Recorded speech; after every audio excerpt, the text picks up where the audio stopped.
Howdy, I'm Bob Dempster. I'm the Executive Director of the Seattle World Cruiser Association, and we built a flying reproduction of the Douglas World Cruiser, and that took 20 years.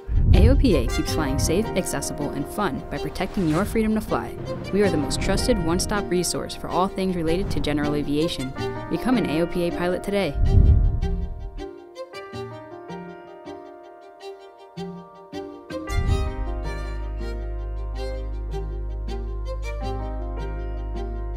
It's the second major aviation milestone.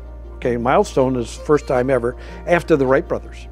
So the Wright brothers fly, first hop down, and then the flight around the world is the first flight around the world. So it's pretty remarkable. To fly around the world, General Patrick, who was head of the Air Service, and making the announcement, said there's four things we've got in mind here by doing this. One is what is a long flight like? What's the logistics and this kind of thing? Testing the equipment we have at hand. Also, what's the potential for airways in the future? And number four, the big one, we were the first to fly, we ought to be the first to fly around the world. Manifest destiny, right? So the little flag waving there, a big flag waving. And so, of course, it was a government, sponsored project. And the Navy acquiesced to helping because it was a government project. So it was a big, major thing. And they flew into countries that airplanes had never flown into before. And it was major. First crossing the Pacific. The Atlantic had been crossed on the southern in 1919 by the NC-4s, by the Navy, but this was the northern route. And so it was pretty major. It made people realize that for the first time, the airplane's not entertainment. It can really do something, it can accomplish something. What they did was they had, of course, application for pilots, and they chose people with lots of experience and flying hours and different kinds of flying. And then they allowed them to choose their own mechanics. And so I always say, in the air, the pilot was in command, and on the ground, the mechanic was in command because they were a team. They trained the crews, and the crews were trained in meteorology. They even did calisthenics, navigation, and medicine. They had to be their own doctors if anything happened. They had medical kits. They went back to Douglas. They test flew the planes and then flew them to Seattle. There were 4 airplanes. When they got to Seattle, they were numbered 1 through 4. And when they got to Seattle, they christened them. And they christened them the Seattle, the Chicago, the Boston, and the New Orleans. Kind of, I guess they're looking at, major cities around the country, something like that. So they christened them, and off they went. One of the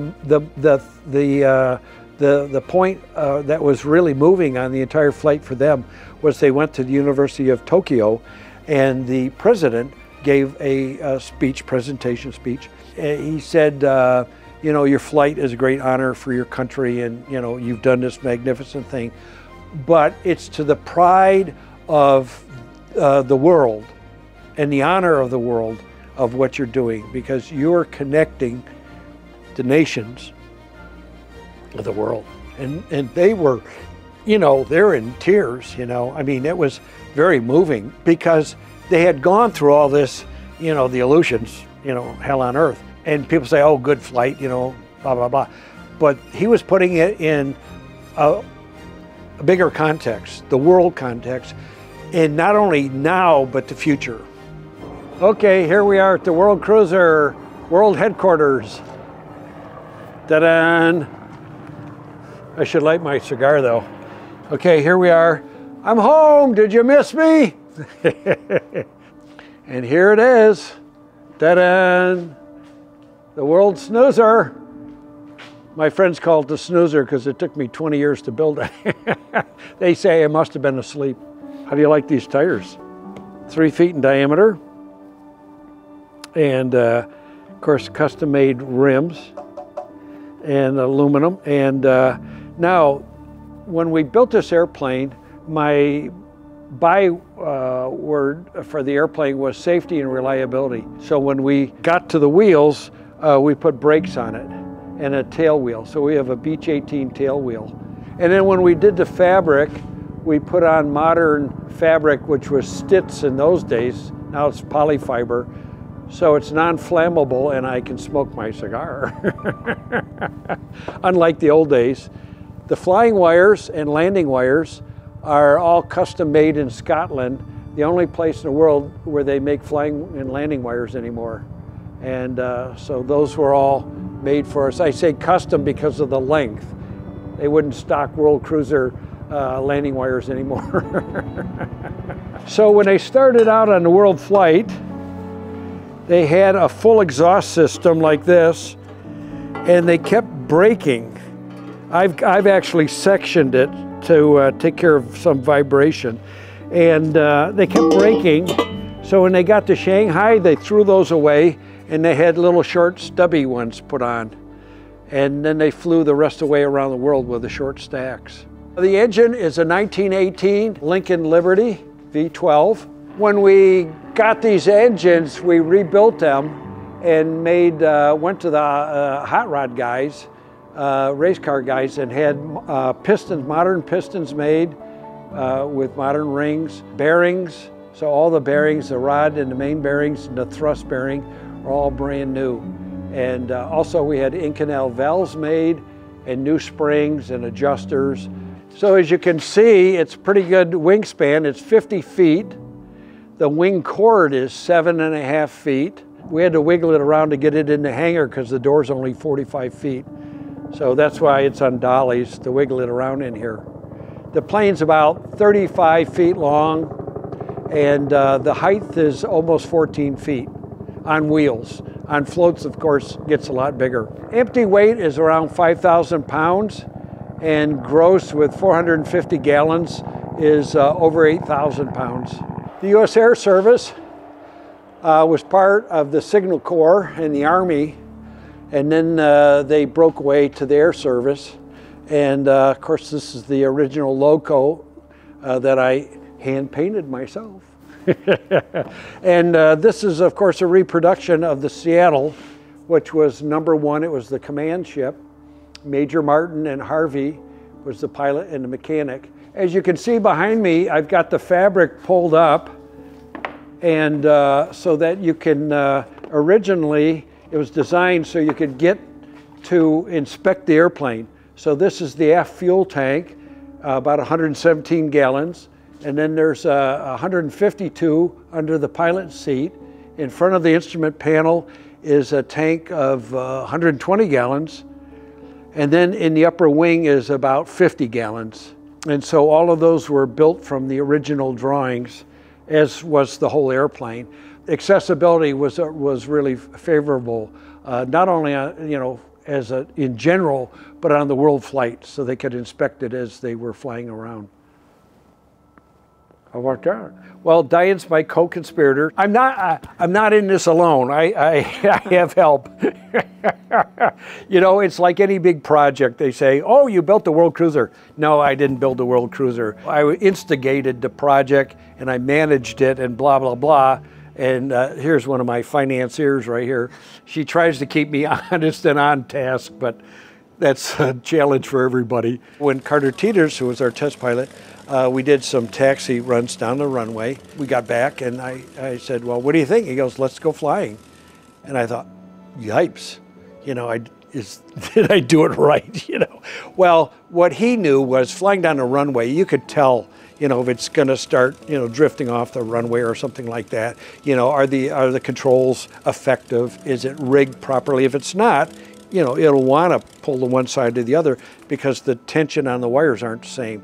So, you know, one wing will be up or, you know, or whatever. So off we went in the Wild Blue Yonder, flew around, actually did the first flight of the airplane, real flight, and did some stalls. And I'll tell you, I was hanging on for dear life because I thought, oh my God, are we up high enough?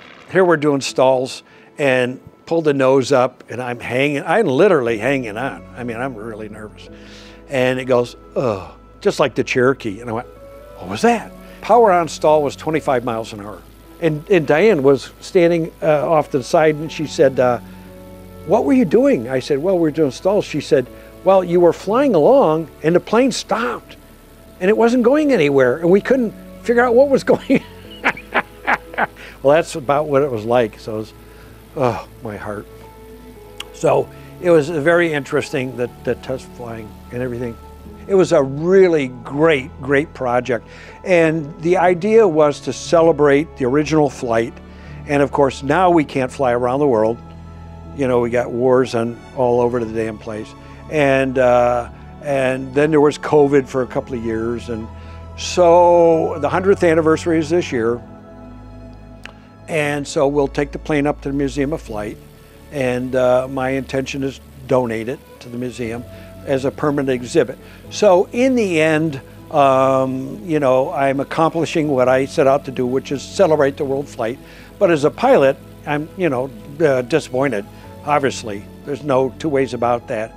And decommissioning it, you know, almost brings tears to my eyes, because you got to take the fuel and the oil out and all the instruments and all the stuff that makes it heavy if you have to hang it, and, you know, that kind of, you have to stabilize the airplane for a long-term display. And so, yeah, that brings a tear to my eye, even right now. Even right now. But, you know, it was an incredible event in Seattle history. First flight around the world from Seattle. I mean, wow, the hometown team. And the command plane was the Seattle. When I look at this airplane, I think of where we built that part and who built it and what was going on. When I look at that, you know, that landing gear, or I look at putting on those bungee cords, or that elevator, or the paint, or that dent, you know, I could tell you everybody and when it was. But building the airplane, the people we came in contact with that worked on it, you know, just a wonderful list of people, and it was a great experience.